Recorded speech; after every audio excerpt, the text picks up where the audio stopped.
আর এক ভাই প্রশ্ন করছে, ভাইয়া কেমন আছেন? আমি একজন কওমি মাদ্রাসা ছাত্র। আমরা যখন কওমি মাদ্রাসায় দাওয়াতি কাজ করতে যাই তখন আমাদের বিভিন্ন প্রশ্নের সম্মুখীন হতে হয়, দাড়ি খাটো করে মওদুদি সংক্রান্ত। আমরা এগুলো কিভাবে সমাধান দেবো, কি উত্তর দিতে পারি, তাহলে বললে খুশি হব। আমরা মাওলানা মওদুদিকে কোনো পীর মনিদ মনে করি না, আমাদের ফিকার কোনো আলেম মনে করি না তাকে। শুধু মাওলানা মওদুদি চিন্তার আলোকে কি জামাত ইসলাম চলে? এটা কি জামাত ইসলাম কোনোদিন অস্বীকার করছে যে মাওলানা মওদুদির ভুল নাই, এই নাই সেই নাই? এই যে আজকে অন দ্য রেকর্ড আমি বলে যাচ্ছি, দাড়ি রাখতে হবে এবং বড় দাড়ি ছেড়ে দেন। ইসলামী ছাত্র শিবির কোনো কওমি মাদ্রাসা সংগঠন না।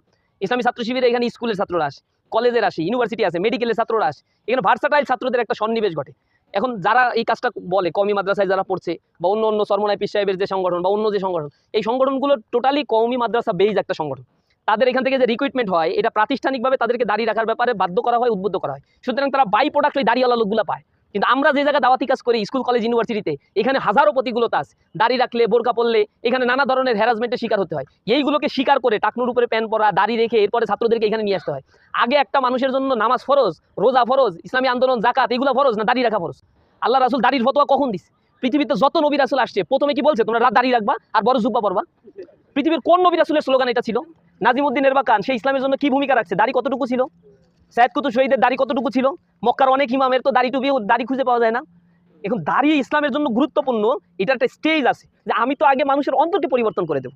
মানুষের অন্তর যখন পরিবর্তন হবে তখন কোন সুন্নাতটাকে কিভাবে পালন করতে হবে সেটা তো তখন সে নিজেই বুঝে নেবে। মাওলানার কি দাড়ি টুপি বা সুন্নাতি লেবাসের কোনো অভাব ছিল? ছাত্র শিবিরে আসার পরে দাড়ি টুপি পরা পরিবর্তন হওয়া এরকম মানুষের সংখ্যা লাখ লাখ। আমাদের 99% ক্ষেত্রে এগুলো পরিবর্তন হয়ে যায় আলহামদুলিল্লাহ। তবে দাড়ির ব্যাপারে আমাদের কোনো ফতোয়া নেই। আল্লাহ রাসূলুল্লাহ বলছে এটাই ফাইনাল ফতোয়া। আবার কিসের ফতোয়া?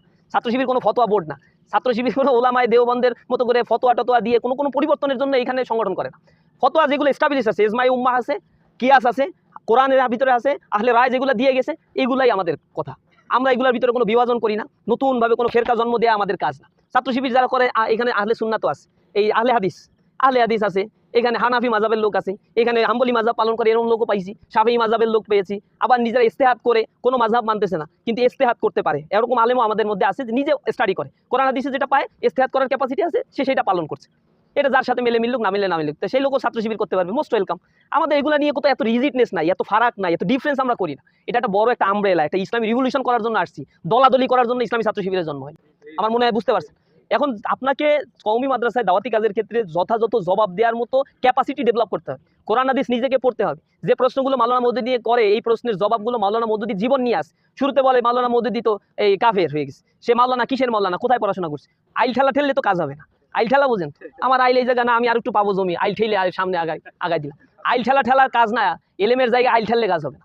মাওলানা মওদুদির লেখাপড়া করেছে কোথায়? তারা বলে উনি তো ইন্টারমিডিয়েট পাসই করেনি। মাওলানা বলো কেন তোমরা ইন্টারমিডিয়েট পাস করেন? এটা বাস্তব সত্য কথা।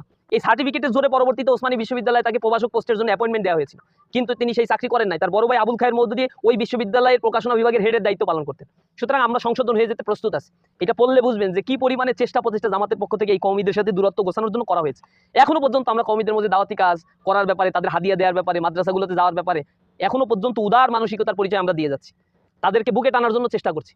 আমাদের আমিরে জামাত যাচ্ছে সেইখানে, আমাদের দায়িত্বশীলরা সেখানে যায়, আমাদের কোনো কার্পণ্যতা নাই, কাঠিন্যতা নাই, কিন্তু তারা আমাদেরকে ওন করতে, আমাদের কাছে আসতে ভয় পায়, জুজুর ভয়, মাদ্রাসা যদি বন্ধ হয়ে যায়।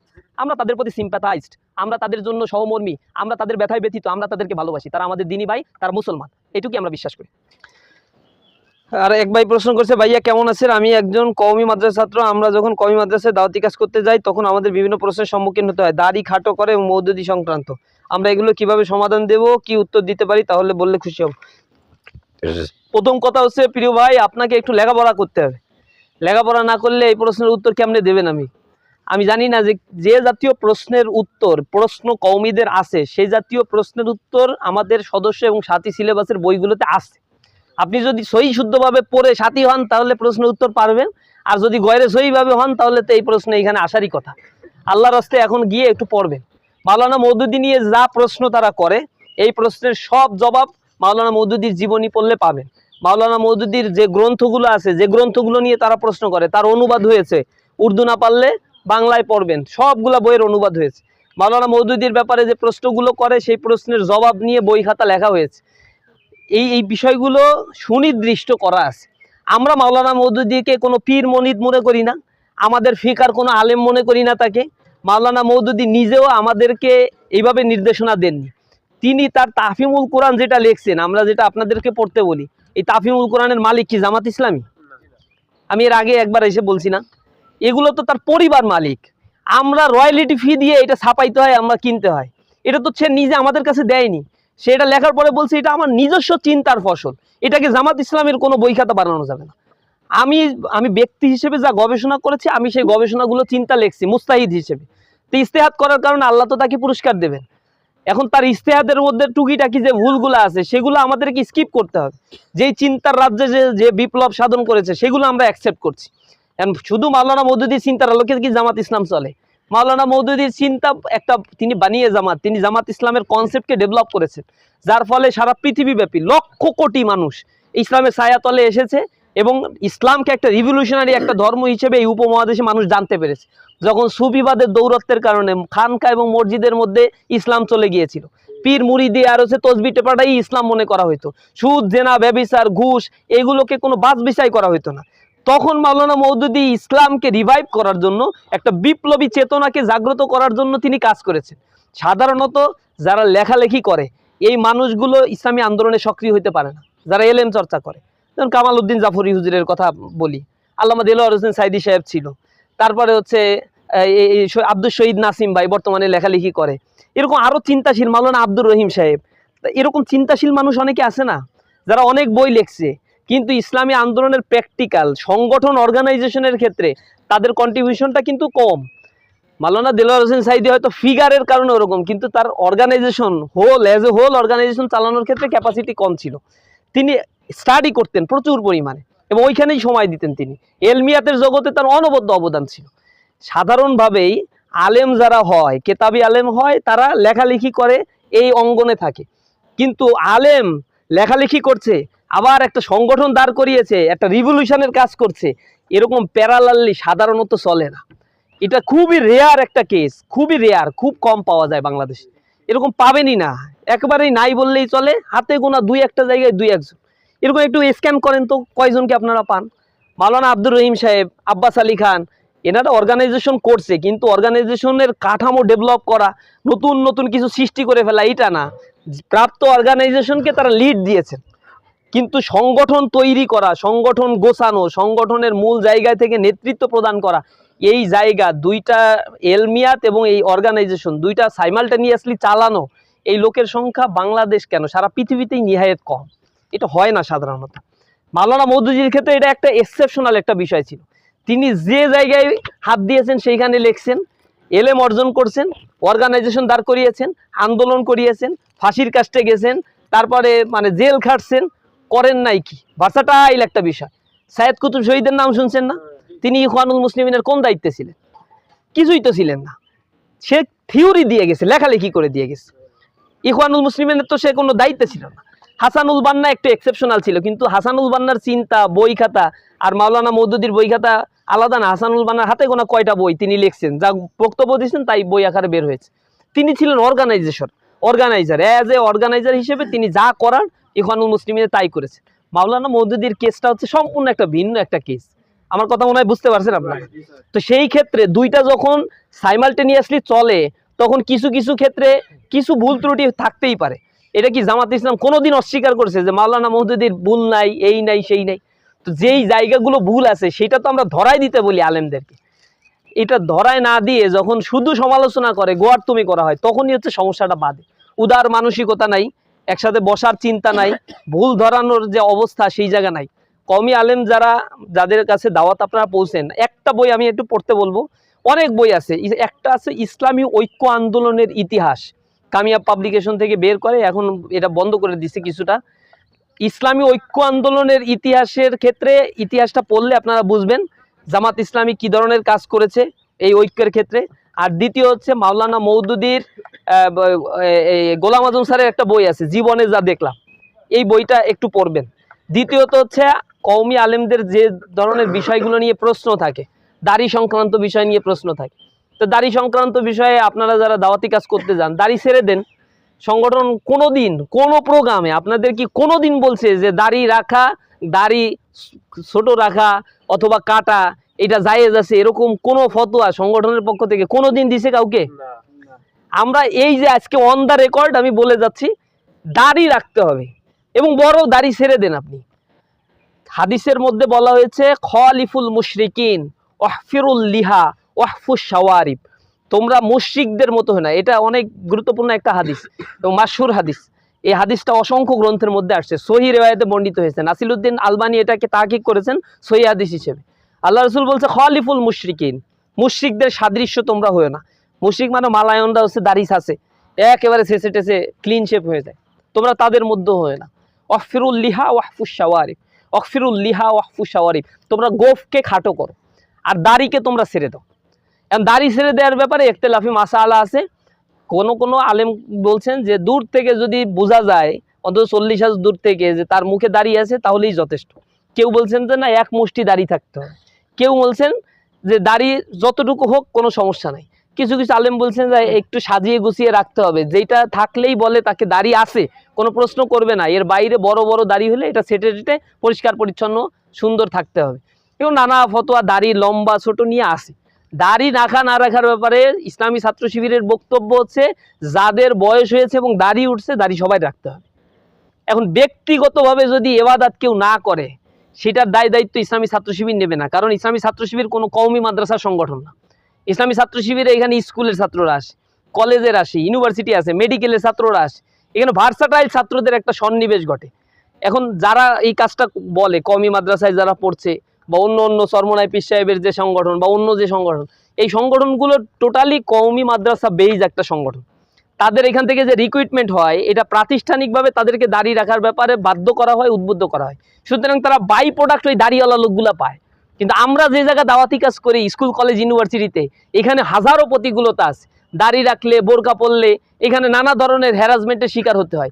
এইগুলোকে স্বীকার করে টাকনুর উপরে প্যান্ট পরা, দাড়ি রেখে এরপরে ছাত্রদেরকে এখানে নিয়ে আসতে হয়। আগে একটা মানুষের জন্য নামাজ ফরজ, রোজা ফরজ, ইসলামী আন্দোলন, জাকাত এগুলা ফরজ না দাড়ি রাখা ফরজ? আল্লাহ রাসূল দাড়ির ফতোয়া কখন দিছে? পৃথিবীতে যত নবী রাসূল আসছে প্রথমে কি বলছে তোমরা রাত দাড়ি রাখবা আর বড় জুব্বা পরবা? পৃথিবীর কোন নবী রাসূলের স্লোগান এটা ছিল? কোন সাহাবীর স্লোগান এটা ছিল যে দাড়ি রাখবা আর হচ্ছে বড় টুপি পরবা, এটা পরবা? দাড়িকে খাটো করছি না, মানে ইসলামের মৌলিক বিষয় বুঝতে হবে। মাওলানা মওদুদী মূল ধারণার অপনোদন বা কিছু কিছু বইয়ের মধ্যে একটা লাস্টে সে বলছেন যে ইসলামী সমাজ বিপ্লবের ধারা সম্ভবত সংযুক্তিতে তিনি এই কথাটা বলছেন যে আমাকে যখন জামাত ইসলাম আমি প্রতিষ্ঠা করি, অনেকে আমাকে বলতো যে আপনাকে এলমে তাসাউফের উপরে বেশি গুরুত্ব দেওয়া উচিত। এলমে তাসাউফ জিনিসটা কি? মনে করেন সুফিবাদের দিকে আপনাকে ঝুঁকতে হবে। আপনার জামাতের যে রোকন হবে তাদেরকে ধরে নিয়ে একটা মসজিদে বসায় দেন, একটা খানকায় পীরের দরবারে বসায় দেন, তারা যেন বড় বড় দাড়ি রাখে এই ব্যাপারে আপনি রেস্ট্রিকশন দেবেন, তারা যেন জুব্বা পরে এই ব্যাপারে কড়াকড়ি আরোপ করবেন আপনি। এইরকমভাবে কিছু এবাদাতে নফল এবাদাত যেমন তাহাজ্জুদ পড়তে হবে এটা বাধ্য করবেন, রোজা রাখতে হবে এটা বাধ্য করবেন। আপনি এটা বাধ্য করেন না কেন? মাওলানাকে এই প্রশ্নগুলো করা হইতো শুরুর দিকে। তখন মাওলানা একটা বক্তব্যে বলেছেন যে দেখেন আপনারা তো আমাকে এগুলো বলেন, তো এইটা কি আসলে এলমে তাসাউফের সঠিক পন্থা কিনা? যদি এইটা হইতো তাহলে আল্লাহ রাসূল এই পন্থায় কেন কাজ করলেন না? কেন অন্যান্য নবী রাসূলরা এই পন্থায় কাজ করেন নাই? কেন সাহাবা আজমাইনরা এই পন্থায় কাজ করেন নাই? যেটা আল্লাহ রাসূল করেন নাই সেটাকে আপনার তরিকার মধ্যে নিয়ে আসবেন কেন?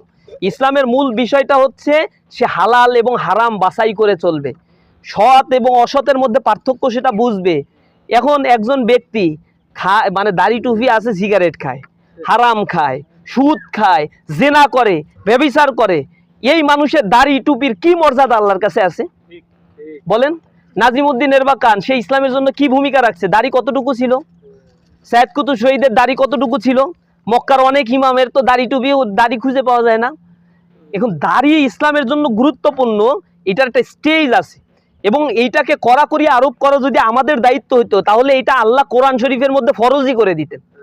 আমাদের দায়িত্বটা হচ্ছে মানুষের মধ্যে দায়িত্বানুভূতি জাগ্রত করা, যেটা সব নবী রাসূল বলছেন, শিরক থেকে বেঁচে থাকো, আনি আবুদুল্লাহ ওয়াস্তানিবুত তাগুত, আল্লাহর ইবাদত করো, তাগুতকে পরিহার করো। যখনই তুমি তাগুতকে পরিহার করবা তুমি মুসলমান হিসেবে বুঝবা হালাল এবং হারামের পার্থক্যটা কি, সৎ এবং অসৎ কি, ইহসানের পর্যায়টা কি, আল্লাহর প্রিয়ভাজন বান্দা হওয়ার জন্য কি ধরনের ইবাদত করতে হবে। মানুষের অন্তর যখন আমি পরিবর্তন করে দিতে পারবো তখন দ্বিতীয় স্টেজ হচ্ছে ওই ব্যক্তি নিজ জায়গা থেকে আল্লাহর ইবাদত করবে এবং আরো বেশি সুন্নাত পালন করবে।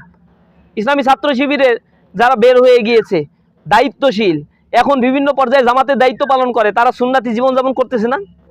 অনেককেই তো আমি দেখছি যে ছাত্র বয়সে দাড়ি রাখে নাই, ছাত্র বয়সে প্যান্ট শার্ট পরছে, হ্যাঁ মেডিকেলের ছাত্র, বুয়েটের ছাত্র, ঢাকা ইউনিভার্সিটির ছাত্র, এই ভাইয়েরা পরবর্তীতে যখন প্রফেশনাল লাইফে গেছে সে তখন উপলব্ধি করছে যে না, আমাকে এখন আরো বেশি ইসলামের দিকে রুজ্জু হওয়া দরকার। তখন সে বড় দাড়ি, টুপি, পাঞ্জাবি, টাকনুর উপরে প্যান্ট, সুন্নাতি জীবনযাপন, হালাল ভক্ষণ করা, মানুষের সম্পদ অন্যায়ভাবে দখল না করা, এই কাজগুলো করে। আমি তো অনেক মৌলবীরা দেখছি হজ করে আসছে, আমার গোষ্ঠীর মধ্যেই এরকম দেখছি, হজ করে আসছে, দাড়ি রাখছে, কিন্তু নিজের ভাইয়ের সম্পত্তিটা ঠিক মতো ভাগ করে দিচ্ছে না। গ্যাঞ্জাম বেঁধে এমন অবস্থা, কোফাকুফি হচ্ছে, দাড়ি টুপি পরা মৌলবী। এর কি যায় আসে এগুলার? এই এলেমের কি যায় আসে আর এই দাড়ি টুপির কি দায় আছে? ইসলাম তো এইটা বলে না। ইসলাম বলে হচ্ছে এতিমের সম্পদ খাবা না তুমি। তোমার বাপ মারা গেলে তুমি বড় ভাই, তোমার কাজ হচ্ছে তোমার ছোট ভাইদের মধ্যে যে সম্পদ আছে সেগুলো বন্টন করে দাও। যদি এতিমের মাল খাইছো তো কিয়ামতের ময়দানে ধরা খাইছো। ইসলামী ছাত্র শিবির এইটা আগে শিখায় যে আরে বেটা, কোরআনে আল্লাহ যেটা বলছে এইটা হচ্ছে ফার্স্ট প্রায়োরিটি। তুমি হালাল ভক্ষণ করো আগে চমৎকার ভাবে। তুমি সুদ খাবা, আবার হচ্ছে হারাম খাবা, আর দাড়ি টুপির ওয়াজ করবা, 40 দিয়ে আসবা, 41 দিয়ে আসবা, এগুলো কোনো লাভ নাই আল্লাহর কাছে। আল্লাহ রাব্বুল আলামিন তোমাকে কোন বিষয়ে প্রশ্ন করবে এটা তোমাকে জানা উচিত। এই বিষয়টা আমাদের ফার্স্ট প্রায়োরিটি। মাওলানা বলছে যে আমি তো আগে মানুষের অন্তরকে পরিবর্তন করে দেব। মানুষের অন্তর যখন পরিবর্তন হবে তখন কোন সুন্নাতটাকে কিভাবে পালন করতে হবে সেটা তো তখন সে নিজেই বুঝে নেবে। তখন তো আমাকে বলতে হবে না তুমি দাড়ি বড় রাখো না ছোট রাখো, জুব্বা পরো না প্যান্ট পরো। মাওলানার কি দাড়ি টুপি বা হচ্ছে সুন্নাতি লেবাসের কোনো অভাব ছিল? জামাতে ইসলামের প্রথম দিকে দায়িত্বশীল যারা, সুন্নাতি লেবাসের কোনো অভাব ছিল? কোন তাড়নায় তারা এটা পড়ছে বলেন? তারা তো যখন ইসলামকে বুঝছে তখনই বুঝছে যে সুন্নাত কি জিনিস, ওয়াজিব কি জিনিস, নফল কি জিনিস, কোন ইবাদত কতটুকু করতে হবে। তখন সে ইবাদতের দিকে আরো বেশি আকৃষ্ট হয়ে পড়েছে। আমাদের সংগঠনে যদি শুরুতেই রেস্ট্রিকশন দিয়ে দেয়, অন্য অন্য সংগঠনে এই প্রশ্নগুলো করে যাতে আমরা আবার একটু কোণঠাসা হয়ে যাই, সংকীর্ণ একটা জায়গায় যাই। সাধারণ ছেলেদের কাছে আমরা যেভাবে র্যান্ডমলি যাচ্ছি, শুরুতেই দাঁড়িয়ে থাকতে হবে শিবির করতে গেলে যাতে সাধারণ ছেলেটা না আসে, এরকম কারণেই আমার কাছে মনে হয় যে কনস্পাইরেসি, ষড়যন্ত্রমূলকভাবে এই প্রশ্নগুলো করা হয়। এগুলার দিকে কান দেবেন না, স্বাভাবিক দাওয়াতি কাজ করেন। ছাত্র শিবিরে আসার পরে দাড়ি টুপি পরা, পরিবর্তন হওয়া, এরকম মানুষের সংখ্যা লাখ লাখ। আমাদের 99% ক্ষেত্রে এইগুলো পরিবর্তন হয়ে যায় আলহামদুলিল্লাহ। হয় কি না? আজকে দাঁড়ায় বলে যাচ্ছি আপনাদের মধ্যে এই পরিবর্তন হইতে হবে। আজকে হোক কালকে হোক পরিবর্তন করতেই হবে। নিজেকে স্টাডি করতে হবে, কোরআন হাদিস পড়তে হবে। দাড়ির ব্যাপারে আমাদের কোনো ফতোয়া নাই। আল্লাহ রাসূলরা বলছে এটাই ফাইনাল ফতোয়া, আবার কিসের ফতোয়া? ছাত্র শিবির কোনো ফতোয়া বোর্ড না। ছাত্র শিবির কোনো ওলামায়ে দেওবন্দের মতো করে ফতোয়া টতোয়া দিয়ে কোনো পরিবর্তনের জন্য এইখানে সংগঠন করে না। ফতোয়া যেগুলো এস্টাবলিশ আছে, ইজমাই উম্মাহ আছে, কিয়াস আছে, কোরআনের ভিতরে আছে, আহলে রায় যেগুলো দিয়ে গেছে, এগুলাই আমাদের কথা। আমরা এগুলোর ভিতরে কোনো বিভাজন করি না। নতুনভাবে কোনো ফেরকা জন্ম দেয়া আমাদের কাজ না, নতুন ফতোয়া সৃষ্টি করা ছাত্র শিবিরের কাজ না। এই জন্য ছাত্র শিবিরের নামে ব্লেম দেয়, এই নিয়ে ছাত্র শিবিরের এই কি সেই কি। ছাত্র শিবিরের কেন্দ্রের পক্ষ থেকে এই ব্যাপারে কোনো বক্তব্য নেই। ছাত্র শিবির যারা করে এখানে আহলে সুন্নাত আছে, এই আহলে হাদিস আছে, এখানে হানাফি মাযহাবের লোক আছে, এখানে হাম্বলি মাযহাব পালন করে এরকম লোকও পাইছি, শাফিঈ মাযহাবের লোক পেয়েছি। আবার নিজেরা ইজতিহাদ করে কোনো মাযহাব মানতেছে না কিন্তু ইজতিহাদ করতে পারে, এরকম আলেমও আমাদের মধ্যে আছে যে নিজে স্টাডি করে, কোরআন হাদিসে যেটা পায় ইজতিহাদ করার ক্যাপাসিটি আছে, সে সেটা পালন করছে। এটা যার সাথে মেলে মিলুক, না মিললে না মিলুক, তো সেই লোকও ছাত্র শিবির করতে পারবে, মোস্ট ওয়েলকাম। আমাদের এগুলা নিয়ে কোথাও এত রিজিডনেস নাই, এত ফারাক নাই, এত ডিফারেন্স আমরা করি না। এটা একটা বড় একটা আমব্রেলা, একটা ইসলামী রিভলিউশন করার জন্য আসছি, দলাদলি করার জন্য ইসলামী ছাত্র শিবিরের জন্ম হয়নি। আমার মনে হয় বুঝতে পারছেন। এখন আপনাকে কওমি মাদ্রাসায় দাওয়াতি কাজের ক্ষেত্রে যথাযথ জবাব দেওয়ার মতো ক্যাপাসিটি ডেভেলপ করতে হবে। কোরআন হাদিস নিজেকে পড়তে হবে। যে প্রশ্নগুলো মাওলানা মওদুদী করে, এই প্রশ্নের জবাবগুলো মাওলানা মওদুদীর জীবন নিয়ে আসে। শুরুতে বলে মাওলানা মওদুদী তো এই কাফের হয়ে গেছে, সে মাওলানা কিসের মাওলানা, কোথায় পড়াশোনা করছে? অধিকাংশ সাথীরে জিজ্ঞাসা করলে বলতে পারবে না যে মাওলানা মওদুদীর শিক্ষাগত যোগ্যতা কি। আইল ঠেলা ঠেললে তো কাজ হবে না। আইল ঠেলা বোঝেন? আমার আইল এই জায়গা না, আমি আর একটু পাবো জমি, আইল ঠেলে সামনে আগায় দিলাম। আইল ঠেলার কাজ না, এলেমের জায়গায় আইল ঠেললে কাজ হবে না। মাওলানা মওদুদীর লেখাপড়া করেছে কোথায়? তারা বলে উনি তো ইন্টারমিডিয়েট পাসই করেনি। মাওলানা বলো কেন তোমরা ইন্টারমিডিয়েট পাস করেন? এটা বাস্তব সত্য কথা। তার বাবা প্যারালাইজড আক্রান্ত হয়ে গিয়েছিল যখন মাওলানা ইন্টারমিডিয়েট ফার্স্ট ইয়ারে, অর্থাৎ আলিম ফার্স্ট ইয়ারে পড়ে, 6 মাস মাত্র পড়াশোনা করছে। এরপরে তার বাবার চিকিৎসার জন্য, সেবা শুশ্রূষা করার জন্য দারিদ্রপীড়িত পরিবারে জন্মগ্রহণ করেছে। এটা করার জন্য বাধ্য হয়ে তাকে লেখাপড়া ছেড়ে দিতে হয়েছে, তাকে পত্রিকায় লেখালেখি চাকরি করতে হয়েছে। এরপরে গিয়ে মাওলানা যখন তার বাবা মারা গেল বা নিজে উপলব্ধি করতে পারলেন স্টাডি করা দরকার, পড়া দরকার, জানা দরকার, তখন নিজ থেকেই তিনি পড়াশোনা করলেন। এই দেওবন্দের আলেমদের কাছে গিয়ে তিনি পড়াশোনা করছেন। আব্দুস সাত্তার নিয়াজি তার শিক্ষক ছিল। এরপরে মাওলানা শরীফুল্লাহ তার শিক্ষক ছিল। দেওবন্দের কাছ থেকে তার অনেক সার্টিফিকেট নেয়া, তারপরে হচ্ছে দারুল উলুম ফতেপুরীর অনেক সার্টিফিকেট তার আছে। এরা হচ্ছে এলমে মানি শিখেছে, বালাগাত মান্তিকের এলএমএ সার্টিফিকেট তার আছে, অজস্র দাওরা হাদিসের অসংখ্য সার্টিফিকেট তার কাছে আছে। এই সার্টিফিকেটের জোরে পরবর্তীতে ওসমানী বিশ্ববিদ্যালয়ে তাকে প্রভাষক পোস্টের জন্য অ্যাপয়েন্টমেন্ট দেওয়া হয়েছিল, কিন্তু তিনি সেই চাকরি করেন নাই। তার বড় ভাই আবুল খায়ের মওদুদী ওই বিশ্ববিদ্যালয়ের প্রকাশনা বিভাগের হেডের দায়িত্ব পালন করতেন। মানে সে তো লেখালেখি করেছে, জ্ঞান অর্জন করেছে, অসংখ্য শিক্ষকের কাছে রাতের পর রাত গিয়ে বিনিদ্র রজনী যাপন করে তিনি লেখাপড়া করেছে। মানে এইগুলা যদি জবাব আপনার কাছে না থাকে, কোনটা নিয়ে প্রশ্ন করে, কোন বই নিয়ে প্রশ্ন, সেই বইটা তারে পড়তে দেন, যে তুমি একটু পড়ে দেখো এখানে কি বলা আছে, এখানে ত্রুটিটা কোথায় সেটা ধরায় দাও। আমরা তো তাকে 100% আমাদের ফিকহার মাযহাবের মারকাজ মনে করি না মাওলানা মওদুদীকে। তিনি একটা ইসলামী আন্দোলন করেছেন, সেই আন্দোলনে আমরাও আছি, সুতরাং আমরা সংশোধন হয়ে যেতে প্রস্তুত আছি।